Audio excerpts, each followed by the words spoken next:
کہیں وہ پیسہ کسی دوسرے ملک کی فنڈنگ میں نہ استعمال ہو جائے. نبی کریم صلی اللہ علیہ وسلم صدقہ خیرات کا موضوع چل رہا ہے تو ساتھ ساتھ ہم فرامین آقا کریم علیہ السلام کو بھی ساتھ ساتھ لے کر کے چلیں. بے شک. اور سرکار نے ارشاد فرمایا کہ سب سے افضل ترین صدقہ وہ ہے کہ جو انسان ایک ہاتھ سے دے اور دوسرے ہاتھ کو خبر بھی نہ ہو.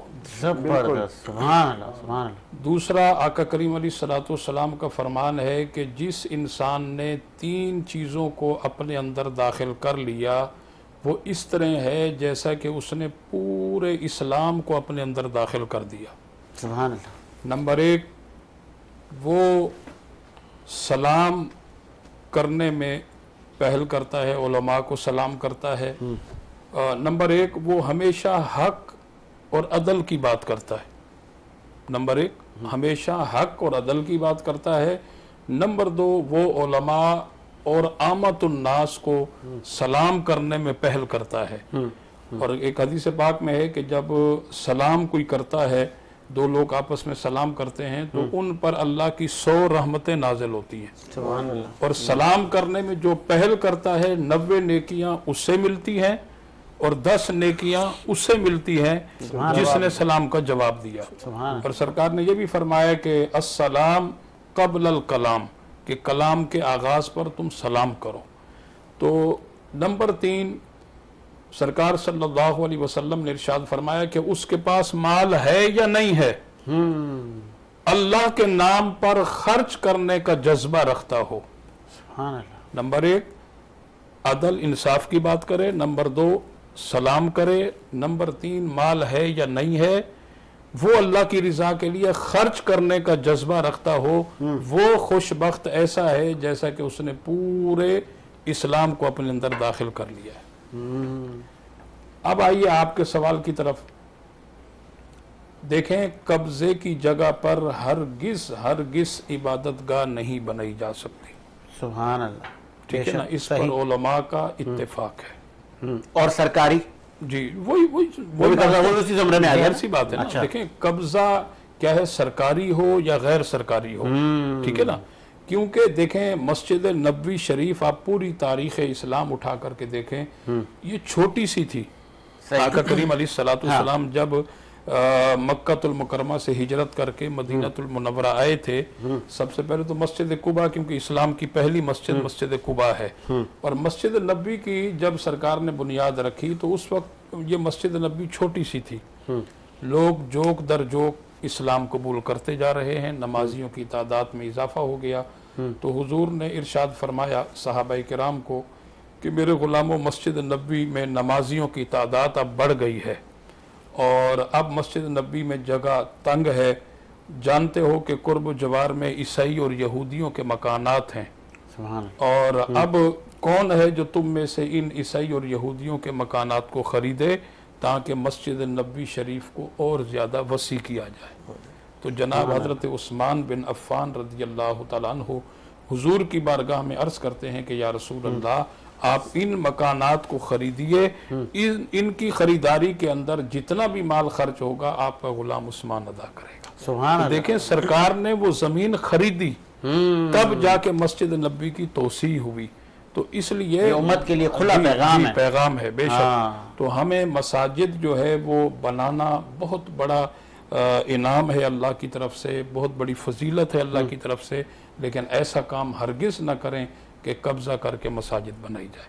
اچھا، فرقہ پرستی سے بچنے کے لیے بھی میں چاہوں گا کہ آپ ہمارے پلیٹ فارم سے ایڈوائز کیا کریں گے، کیونکہ نوجوان اب پہلے مسجد کا دروازہ دیکھتا ہے، پوچھتا ہے کہ یہ مسجد کن کی ہے تو پھر جاؤں. جی نہیں، دیکھیں وہ ایک الگ آپ کا ٹاپک ہے. میرا خیال ہے ہم ماضی میں اس میں بات کر چکے ہیں.